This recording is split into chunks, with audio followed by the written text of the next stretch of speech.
പൊതുമേഖലാ സ്ഥാപനങ്ങളെ സംരക്ഷിക്കുന്നതിൽ രാജ്യത്തിന് തന്നെ മാതൃകയാവുന്ന ബദൽ നയം ആവിഷ്കരിച്ചിരിക്കുന്നു പിണറായി വിജയൻ സർക്കാർ. നഷ്ടത്തിലേക്ക് കൂപ്പുകുത്തിയ പൊതുമേഖലാ സ്ഥാപനങ്ങളെ പുനരുദ്ധരിച്ച് അവയുടെ വിപണി സാധ്യത പരമാവധി പ്രയോജനപ്പെടുത്തി ലാഭകരമാക്കി മാറ്റുന്നതിൽ സർക്കാർ വിജയിച്ചു. കേന്ദ്ര സർക്കാർ ഉപേക്ഷിച്ച സ്ഥാപനങ്ങൾ പോലും ഏറ്റെടുത്തു നടത്താൻ സംസ്ഥാന സർക്കാർ തയ്യാറായത് പൊതുമേഖലയെ നിലനിർത്തണമെന്ന ആത്മാർത്ഥമായ നിലപാടിന്റെ ഭാഗമായാണ്. ഈ നിലപാട് കേരളത്തിലെ പൊതുമേഖലാ വ്യവസായ സ്ഥാപനങ്ങളെ ചലനാത്മകമാക്കി. കേരളത്തിലെ പൊതുമേഖലാ വ്യവസായങ്ങൾക്ക് തിരിച്ചുവരവിന്റെ 4.5 വർഷമാണ് കടന്നുപോയത്. സർക്കാരിന്റെ ക്രിയാത്മകമായ ഇടപെടൽ വ്യവസായ മേഖലയ്ക്ക് കരുത്തായി.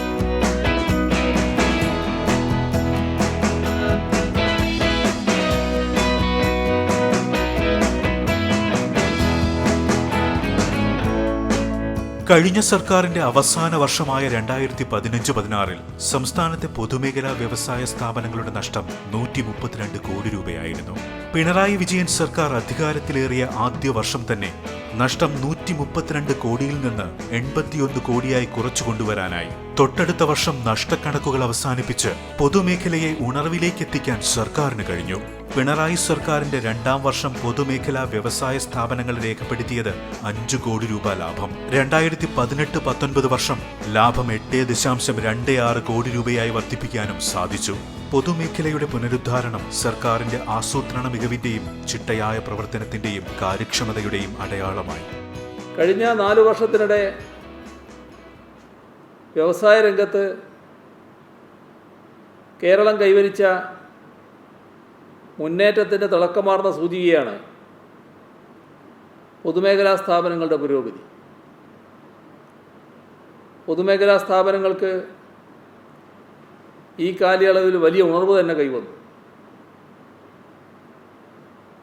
ഈ സർക്കാർ അധികാരമേറുമ്പോൾ നമ്മുടെ പൊതുമേഖലാ സ്ഥാപനങ്ങൾ വലിയ പ്രതിസന്ധിയിലായിരുന്നു എന്ന് എല്ലാവർക്കും അറിയാം. എന്നാൽ അതിന് വലിയ മാറ്റമുണ്ടാക്കുകയും നല്ല നിലയിൽ പുരോഗതി ആർജിക്കാനും കേരളത്തിലെ പൊതുമേഖലാ സ്ഥാപനങ്ങൾക്ക് കഴിഞ്ഞിരിക്കുന്നു. രാസവ്യവസായത്തിൽ കേരളത്തിന് അനന്തമായ സാധ്യതയാണുള്ളത്. ആ സാധ്യത തിരിച്ചറിഞ്ഞ് ഈ മേഖലയിൽ പ്രവർത്തിക്കുന്ന നമ്മുടെ പൊതുമേഖലാ സ്ഥാപനങ്ങൾ വിപുലമായ നവീകരണമാണ് നടപ്പാക്കുന്നത്. അടിസ്ഥാന സൗകര്യ വികസനം, നിലവിലെ പ്ലാന്റുകളുടെ കാര്യക്ഷമത വർദ്ധിപ്പിക്കൽ, കാലാനുസൃതമായ വൈവിധ്യവൽക്കരണം, ഇന്ധന കാര്യക്ഷമത ഉറപ്പാക്കൽ, ഇത്തരത്തിൽ ബഹുമുഖമായ നവീകരണ പദ്ധതിയാണ് ഉള്ളത്. ഇതൊക്കെ ലാഭം വർദ്ധിപ്പിക്കാൻ സഹായിച്ച ഘടകങ്ങളാണ്.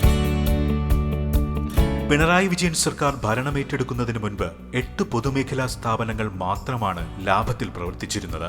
എന്നാൽ കൂടുതൽ സ്ഥാപനങ്ങളെ ലാഭത്തിൽ കൊണ്ടുവരുവാൻ ഈ സർക്കാരിന് സാധിച്ചു. 2016-17 2017-18 13 പൊതുമേഖലാ വ്യവസായ സ്ഥാപനങ്ങൾ കൂടി ലാഭത്തിലേക്കെത്തി. കഴിഞ്ഞ സാമ്പത്തിക വർഷം 15 സ്ഥാപനങ്ങൾ ലാഭത്തിലായി. മാത്രമല്ല, നേരത്തെ നഷ്ടത്തിലായിരുന്ന 19 സ്ഥാപനങ്ങൾ നഷ്ടം കുറച്ചു. 8 കമ്പനികൾ ലാഭം വർദ്ധിപ്പിച്ചു.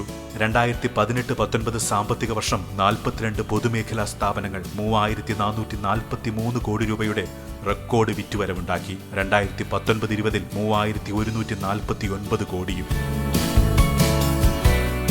സംസ്ഥാനത്തെ പൊതുമേഖലാ വ്യവസായ സ്ഥാപനങ്ങളിൽ ഏറ്റവും കൂടുതൽ ലാഭമുണ്ടാക്കിയത് Kerala minerals and metals limited ആണ്. 2017-18 ചരിത്രത്തിലെ ഏറ്റവും വലിയ ലാഭമായ 181.11 കോടി രൂപ നേടി KMML റെക്കോർഡിട്ടു. കഴിഞ്ഞ സർക്കാരിന്റെ കാലത്ത് കേവലം 3.25 കോടി രൂപ ലാഭമുണ്ടാക്കിയ സ്ഥാനത്താണ് KMMLന്റെ റെക്കോർഡ് നേട്ടം. 2018-19 829.89 കോടി രൂപ വിറ്റുവരവ് നേടിയ KMML 163.29 കോടി രൂപ ലാഭമുണ്ടാക്കി. മികച്ച ഉൽപാദനക്ഷമത കൈവരിച്ചുകൊണ്ടാണ് KMML ഈ ചരിത്ര നേട്ടം സ്വന്തമാക്കിയത്. കരിമണലിൽ നിന്ന് ധാതുക്കൾ വേർതിരിക്കുന്ന നവീന സംവിധാനമായ ഫ്രോത്ത് ഫ്ലോട്ടേഷൻ നടപ്പിലാക്കി. 70 ടൺ ഉൽപാദനശേഷിയുള്ള പുതിയ ഓക്സിജൻ പ്ലാന്റ് KMML പ്രവർത്തനം തുടങ്ങി. 50 കോടി രൂപ ചെലവിലാണ് പദ്ധതി പൂർത്തിയാക്കിയത്.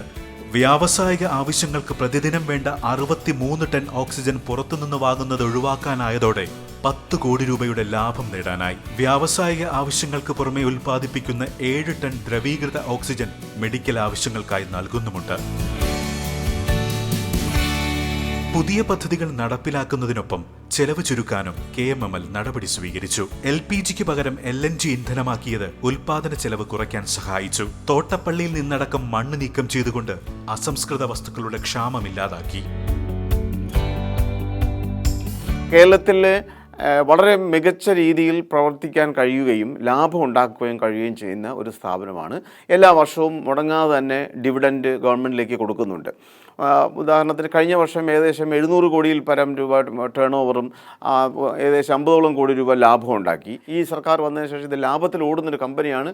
ഈ കഴിഞ്ഞ ഒരു വർഷമായിട്ട് ഇതിൽ നമ്മൾ വളരെ ശ്രദ്ധ ചെലുത്തിയ 2 ഘടകങ്ങളാണ്. ഒന്ന്, ഇതിൻ്റെ റോ മെറ്റീരിയൽസ് സംഘടിപ്പിക്കുന്ന കാര്യത്തിലും, രണ്ടാമത് പ്ലാന്റ് വ്യക്തമായി മാക്സിമം അവൈലബിലിറ്റിയോടുകൂടി റൺ ചെയ്യാൻ പറ്റുമെന്നുള്ളതാണ്.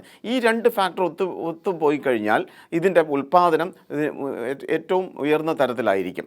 അതുകൂടാതെ തന്നെ ഗവൺമെൻറ്റിൻ്റെ ഭാഗത്തു നിന്നുണ്ടായ ഒരു വലിയ സപ്പോർട്ടാണ് തോട്ടപ്പള്ളി സ്പിൽവേയിൽ നിന്ന് കരിമണൽ കൊണ്ടുവരാൻ പറ്റി. ഏകദേശം 2 ലക്ഷം ടൺ കരിമണലാണ് ഈ കഴിഞ്ഞ 3-4 മാസങ്ങളായിട്ട് കൊണ്ടുവന്നത്. ഇത് ഞങ്ങൾക്കൊരു മുതൽക്കൂട്ട് തന്നെയാണ്. അത് ശരിക്കും പറഞ്ഞാൽ കമ്പനിയുടെ ലാഭത്തിൽ ഒരു 10-15 കോടി രൂപ എക്സ്ട്രാ വരാൻ അത് സഹായിക്കും.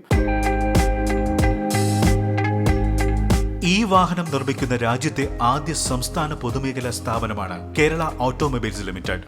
അടച്ചുപൂട്ടലിന്റെ വക്കിൽ നിന്നാണ് KALന്റെ തിരിച്ചുവരവ്. കേരള നീംജി എന്ന പേരിൽ KAL നിർമ്മിച്ച കേരളത്തിന്റെ സ്വന്തം ഈ ഓട്ടോയ്ക്ക് ഇപ്പോൾ ഇന്ത്യക്കകത്തും പുറത്തും ആവശ്യക്കാരുണ്ട്. സംസ്ഥാനത്തെ 17ഓളം ഡീലർമാർക്ക് പുറമെ തമിഴ്നാട്, കർണാടക, രാജസ്ഥാൻ, ആന്ധ്ര, പഞ്ചാബ്, ഹരിയാന, ഡൽഹി, ഉത്തർപ്രദേശ് സംസ്ഥാനങ്ങളിലും നീംജിക്ക് വിതരണക്കാർ തയ്യാറാവുകയാണ്.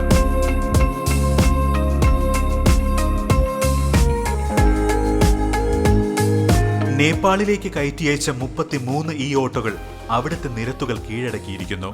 ഒരു വർഷം കൊണ്ട് 500 ഈ ഓട്ടോറിക്ഷകൾ നേപ്പാളിലേക്ക് കയറ്റിയയക്കാമെന്നാണ് പ്രതീക്ഷ. ബംഗ്ലാദേശ്, ശ്രീലങ്ക, കെനിയ തുടങ്ങിയിടങ്ങളിലും നീംജി കയറ്റിയയക്കാൻ ചർച്ച തുടരുന്നു. സംസ്ഥാന സർക്കാരിൻ്റെ പുതിയ വെഹിക്കിൾ പോളിസിയുടെ ഭാഗമായി സംസ്ഥാന സർക്കാരിൻ്റെ വികസന ഫണ്ടിൻ്റെ പ്രോജക്റ്റ് ഫണ്ടിൻ്റെ ഉപയോഗപ്പെടുത്തിക്കൊണ്ട് കേരള ഓട്ടോമൊബൈൽ ലിമിറ്റഡ് തനതായി അതിൻ്റെ ഇലക്ട്രിക് വാഹനം നിർമ്മിക്കുകയുണ്ടായി. വെഹിക്കിൾ നയത്തിൻ്റെ പിന്തുടർച്ചയായി കേരള ഓട്ടോമൊബൈൽ ലിമിറ്റഡ് ഇലക്ട്രിക് വാഹനം നിർമ്മിച്ചു തുടങ്ങുകയും ഇന്ത്യയിൽ ആദ്യമായി ഇലക്ട്രിക് വാഹനങ്ങൾ റോഡിലിറങ്ങുന്നതിനാവശ്യമായ അഥവാ ഓട്ടോമോട്ടീവ് വാഹനങ്ങൾ റോഡിലിറങ്ങുന്നതിനാവശ്യമായ ARI സർട്ടിഫിക്കറ്റ് എടുക്കുന്ന ആദ്യ പൊതുമേഖലാ സ്ഥാപനം എന്നുള്ള പേര് കേരള ഓട്ടോമൊബൈൽസിന് ഈ കാലഘട്ടത്തിൽ നേടിയെടുക്കുവാൻ കഴിഞ്ഞു. കേരളത്തിൽ ഉണ്ടാക്കപ്പെടുന്ന ഒരു വാഹനത്തിന് കേരളത്തിൽ ഡീലർഷിപ്പ് ഇല്ല എന്നുള്ള ഏറ്റവും വലിയ ദുഃഖകരമായ സത്യം കമ്പനിക്ക് ഉണ്ടായിരുന്നെങ്കിൽ പോലും എന്നാൽ കഴിഞ്ഞ 2 വർഷം കൊണ്ട് തന്നെ കേരളത്തിലെ 15-ൽ പരം ഡീലർമാരെ നിയമിക്കുകയും അതിൽ 10 ഡീലർമാരെ പ്രവർത്തന സജ്ജമാവുകയും ചെയ്തിരിക്കുകയാണ്. ഇങ്ങനെ ഏകദേശം 7000ഓളം ഓട്ടോറിക്ഷകൾ ഒരു വർഷം നിരത്തിലിറക്കുവാനെന്നുള്ള പദ്ധതിയോടുകൂടിയാണ് കേരള ഓട്ടോമൊബൈൽസ് ഇപ്പോൾ മുന്നോട്ട് പോയിക്കൊണ്ടിരിക്കുന്നത്. കേരള ഓട്ടോമൊബൈൽ ലിമിറ്റഡ് ആദ്യ 2 ലോഡ് വെഹിക്കിൾ വിദേശത്തേക്ക് കയറ്റി അയക്കപ്പെട്ടു കഴിഞ്ഞു. നേപ്പാളിലേക്ക് ആദ്യത്തെ 2 ലോഡ് വെഹിക്കിൾ കയറ്റി അയക്കപ്പെടുകയും വീണ്ടും ഏകദേശം 1000 വാഹനത്തിൻ്റെ ഓർഡർ നേപ്പാളിൽ നിന്ന് നമുക്ക് കരസ്ഥമാക്കുവാനും കഴിഞ്ഞു. നേപ്പാൾ കൂടാതെ ശ്രീലങ്ക, ബംഗ്ലാദേശ്, ലാവോസ് തുടങ്ങിയ അയൽ രാജ്യങ്ങളിൽ നിന്ന് പോലും കേരള ഓട്ടോമൊബൈൽസ് ലിമിറ്റഡിന് ഇലക്ട്രിക് ഓട്ടോറിക്ഷയുടെ ഓഫറുകൾ വരുന്നുണ്ട്.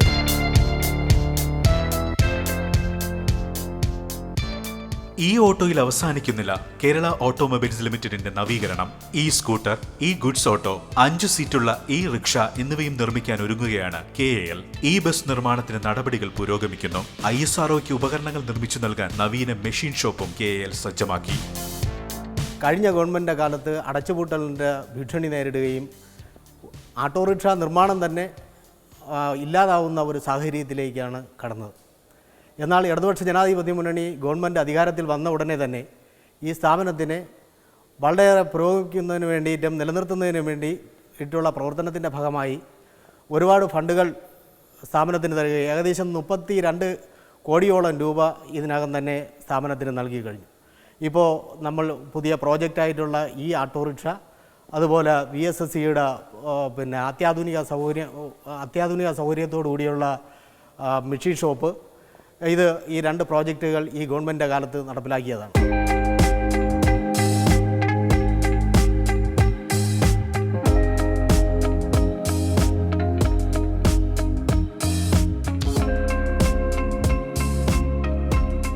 Kerala state drugs and pharmaceuticals എന്ന മരുന്ന് നിർമ്മാണ രംഗത്തെ ഏക പൊതുമേഖലാ സ്ഥാപനത്തെ ലോകോത്തര നിലവാരത്തിലേക്ക് എത്തിച്ചിരിക്കുകയാണ് ഈ സർക്കാർ. 45 വർഷത്തെ KSDPയുടെ ചരിത്രത്തിലാദ്യമായി വിറ്റുവരവിൽ 100 കോടി ലക്ഷ്യം കൈവരിച്ചിരിക്കുകയാണ്. കമ്പനിയുടെ ലാഭം 28 കോടിയിലെത്തി. 2019-20 3 ഇരട്ടിയോളമാണ് ലാഭം വർദ്ധിച്ചത്. കഴിഞ്ഞ സർക്കാരിന്റെ അവസാന വർഷമായ 2015-16 5 കോടിയോളം രൂപ നഷ്ടമുണ്ടായിരുന്ന നിലയിൽ നിന്നാണ് KSDP ഈ മുന്നേറ്റം നടത്തിയത്.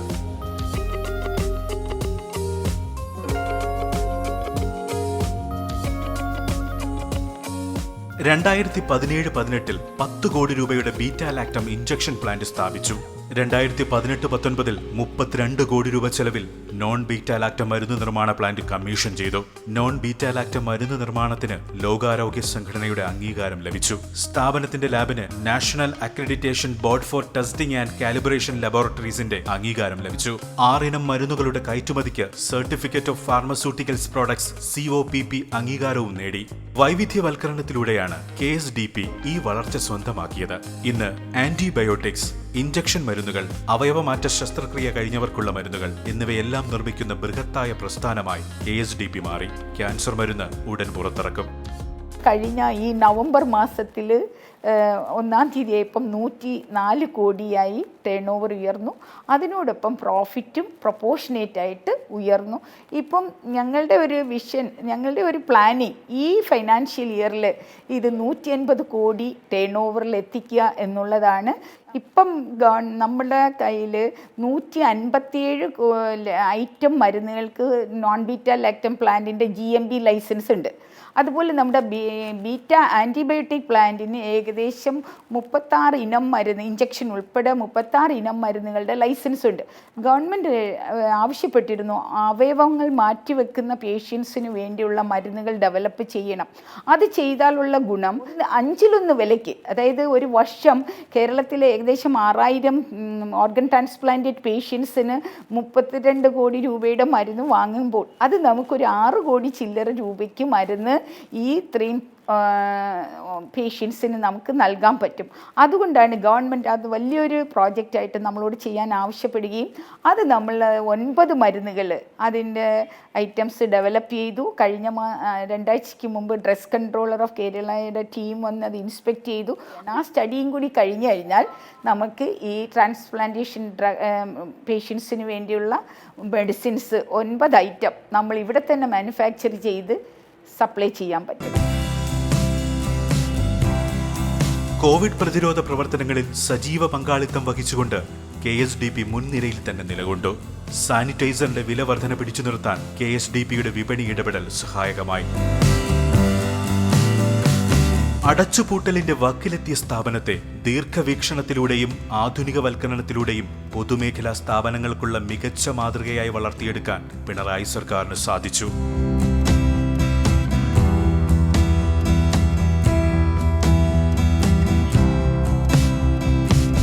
അഴിമതി കേസുകളുടെ ഇരുണ്ട കാലത്ത് നിന്ന് അമ്പരപ്പിക്കുന്ന പുരോഗതിയിലേക്ക് നടന്നു കയറുകയാണ് ട്രാവൻകൂർ ടൈറ്റാനിയം.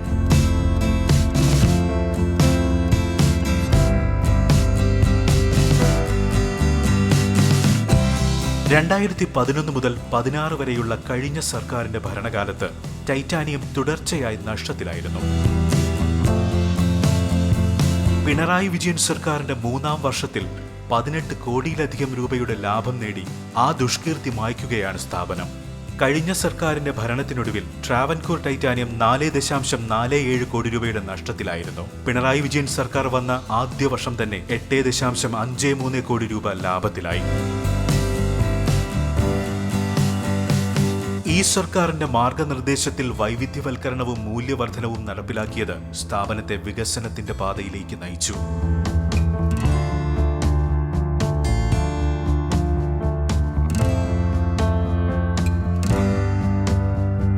ഇലക്ട്രിക് വാഹനങ്ങളുടെ ബാറ്ററി നിർമ്മാണത്തിന് ആവശ്യമായ ലിഥിയം ടൈറ്റാനേറ്റ് ഇപ്പോൾ ടൈറ്റാനിയത്തിൽ ഉൽപ്പാദിപ്പിക്കുന്നു.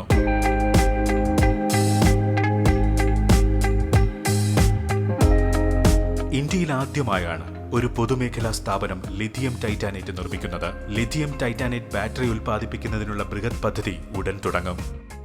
കൂടാതെ road marking paint, iron oxide, gypsum, brick, interlock tile എന്നീ മൂല്യവർദ്ധിത ഉൽപ്പന്നങ്ങൾ ടൈറ്റാനിയം വിപണിയിലിറക്കി. കമ്പനിയിലെ ഉൽപ്പന്നമായ ചുവന്ന ജിപ്സം ഉപയോഗിച്ച് ഇഷ്ടികകൾ പരീക്ഷണാർത്ഥം നിർമ്മിച്ചു. കടൽക്ഷോഭത്തിന് തടയിടാൻ നിർമ്മിച്ച ജിപ്സം ബ്ലോക്കുകളുടെ പരീക്ഷണം വിജയകരമായിരുന്നു. റെയിൽവേ പ്ലാറ്റ്ഫോം, റോഡ്, ഗൃഹനിർമ്മാണം എന്നിവയ്ക്ക് ഉപയോഗിക്കാൻ ജിപ്സം ബ്ലോക്കുകൾ വികസിപ്പിച്ചെടുക്കും. ഇലുമിനേറ്റ് സ്ലഡ്ജ് ഉപയോഗിച്ച് കമ്പനി ഇഷ്ടികകളും ഹോളോ ബ്രിക്സുകളും ഉൽപ്പാദിപ്പിക്കുന്നുണ്ട്. ഇതുപയോഗിച്ച് ഇന്റർലോക്ക് ടൈൽ നിർമ്മിക്കുന്ന ഫാക്ടറി ഇപ്പോൾ നിർമ്മാണ ഘട്ടത്തിലാണ്.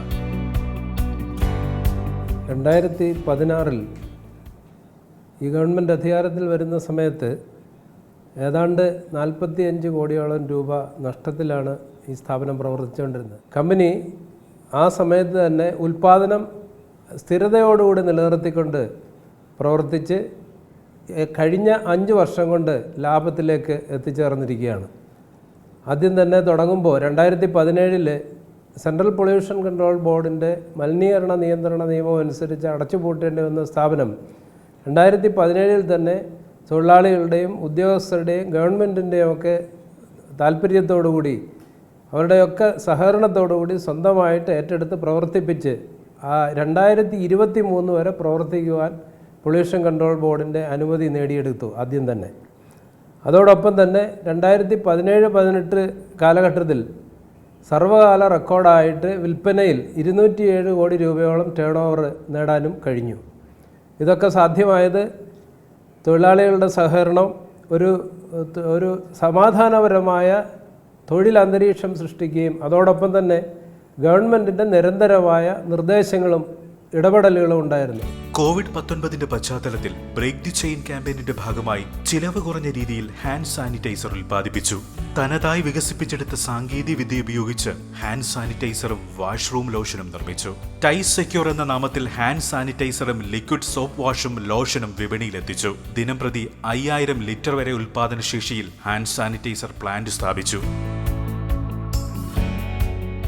അടച്ചുപൂട്ടണമെന്ന് കേന്ദ്ര മലിനീകരണ നിയന്ത്രണ ബോർഡ് ഉത്തരവിട്ട ടൈറ്റാനിയം ഇന്ന് മലിനീകരണ നിയന്ത്രണത്തിനുള്ള മികച്ച സംവിധാനങ്ങൾ നടപ്പിലാക്കുകയും ജൈവ പച്ചക്കറി കൃഷി വരെ നടത്തുകയും ചെയ്ത് മാതൃകയായിരിക്കുന്നു.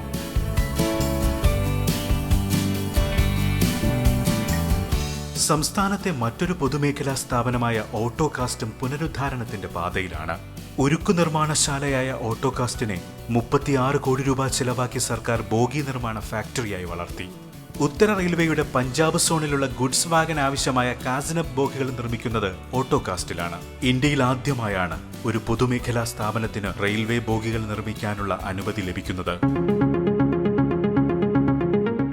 രാജ്യത്തെ ഏറ്റവും മുന്തിയ വാഹന നിർമ്മാതാക്കളായ മാരുതി സുസുക്കിയുടെ വാഹനങ്ങൾക്ക് വേണ്ടി ബ്രേക്കുകൾ നിർമ്മിക്കാനും ഓട്ടോകാസ്റ്റിന് അനുമതി ലഭിച്ചു.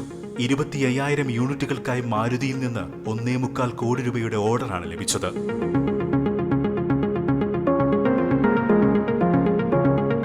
ഓട്ടോകാസ്റ്റ് കാസ്റ്റിംഗുകൾക്കും വിദേശ വിപണി കണ്ടെത്തിയതിന്റെ ഭാഗമായി കാനഡയിൽ നിന്നും 4 ഇനം കാസ്റ്റിംഗുകൾക്കും ഓർഡർ ലഭിച്ചു. പുതിയ air compressor unit, sand preparation unit എന്നിവ സ്ഥാപിച്ച് നവീകരണ പ്രവർത്തനങ്ങൾ ഊർജിതമാക്കുകയാണ് കമ്പനി. ഉൽപാദന ചെലവ് കുറച്ച് നേട്ടമുണ്ടാക്കാനും ഓട്ടോകാസ്റ്റ് നടപടികൾ സ്വീകരിക്കുന്നു. ഏറുന്ന വൈദ്യുതി ചെലവിന് പരിഹാരം കാണാൻ 2 മെഗാവാട്ടിന്റെ സൗരോർജ്ജ പ്ലാന്റ് സ്ഥാപിക്കുന്നതിന് സർക്കാർ അംഗീകാരം നൽകി. സൗരോർജ്ജ വൈദ്യുതി ഉപയോഗിക്കുന്നതോടെ മാസം തോറും 20 ലക്ഷം രൂപ ലാഭിക്കാൻ ഓട്ടോകാസ്റ്റിന് കഴിയും. സർക്കാരിന്റെ 100 ദിന പദ്ധതിയുടെ ഭാഗമായി ഓട്ടോകാസ്റ്റിൽ വൈദ്യുതി ചാർജിംഗ് സ്റ്റേഷൻ ആരംഭിക്കുന്നു.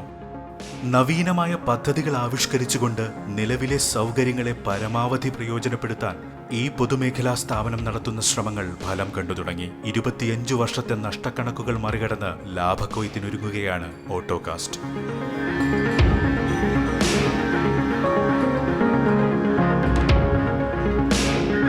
പ്രവർത്തനം കുറഞ്ഞ നഷ്ടക്കണക്കുകൾ മാത്രം പറഞ്ഞിരുന്ന പാലക്കാട്ടെ പൊതുമേഖലാ വ്യവസായ സ്ഥാപനം മലബാർ സിമന്റ്സ് ലാഭത്തിലെത്തിച്ചത് പിണറായി വിജയൻ സർക്കാരിന്റെ എടുത്തു പറയാവുന്ന നേട്ടമാണ്. 1.2 കോടിയുടെ ലാഭം നേടിയ സ്ഥാപനം 6 കോടിയുടെ പ്രവർത്തന ലാഭം കൈവരിച്ചു. സർക്കാരിന്റെ നിരന്തര ഇടപെടലുകളാണ് മലബാർ സിമന്റ്സിനെ ലാഭത്തിലേക്ക് നയിച്ചത്.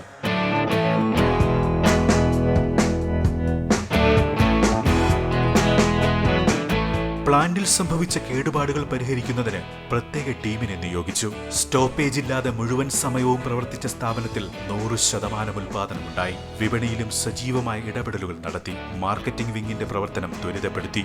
സംസ്ഥാന വിപണിയിൽ മലബാർ സിമന്റ്സിന്റെ ഉപയോഗം 2% നിന്ന് 6% ഉയർത്തി. മാത്രമല്ല, public sector restructuring and internal audit ബോർഡിന്റെ കാര്യക്ഷമമായ ഇടപെടലും ഫലവത്തായി. പുനരുജ്ജീവനത്തിന്റെ പാതയിലാണ് ട്രാവൻകൂർ കൊച്ചിൻ കെമിക്കൽസ് ലിമിറ്റഡും. 2015-16 25 കോടി രൂപ നഷ്ടത്തിലായിരുന്ന TCCയെ 4 വർഷത്തിനുപുറം 56 കോടി രൂപയോളം ലാഭത്തിലാക്കിയത് ഈ സർക്കാരിന് അഭിമാന നേട്ടമായി. Caustic soda plant, caustic concentration unit, hydrochloric acid synthesis unit എന്നിവ തുടങ്ങുകയും കാസ്റ്റിക് സോഡ കയറ്റുമതി ആരംഭിക്കുകയും ചെയ്തത് TCCയെ കരകയറ്റി. അടച്ചുപൂട്ടലിന്റെ വക്കിലായിരുന്ന കൊല്ലത്തെ United electricals industries limited Pinarayi Vijayan സർക്കാർ വന്ന ശേഷം 81 ലക്ഷം രൂപയുടെ പ്രവർത്തന ലാഭമുണ്ടാക്കി.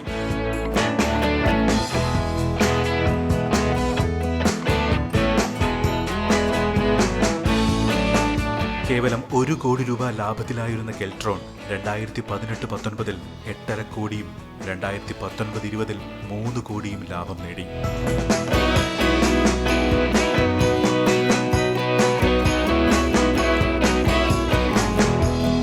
കേന്ദ്ര സർക്കാർ വിൽക്കാൻ തീരുമാനിച്ച പൊതുമേഖലാ സ്ഥാപനമായ പാലക്കാട് ഇൻസ്ട്രുമെന്റേഷൻ ലിമിറ്റഡ് സംസ്ഥാന സർക്കാർ ഏറ്റെടുക്കാൻ തീരുമാനിച്ചു. സംയുക്ത സംരംഭമായ കാസർഗോഡുള്ള BHEL EML-ൽ കേന്ദ്ര സർക്കാരിന് കീഴിലുള്ള BHEL-ന്റെ 51% ഓഹരികൾ വാങ്ങാനും സംസ്ഥാന സർക്കാർ തീരുമാനിച്ചു. സർക്കാരിന്റെ 100 ദിന കർമ്മ പദ്ധതിയിൽ ശ്രദ്ധേയമായ ഒരു പ്രഖ്യാപനമുണ്ടായി. കേന്ദ്ര പൊതുമേഖലാ സ്ഥാപനമായ Vellur Hindustan news print factory ബാധ്യതകൾ തീർത്ത് കോടി രൂപ മുടക്കി സംസ്ഥാന സർക്കാർ ഏറ്റെടുക്കുകയാണ്.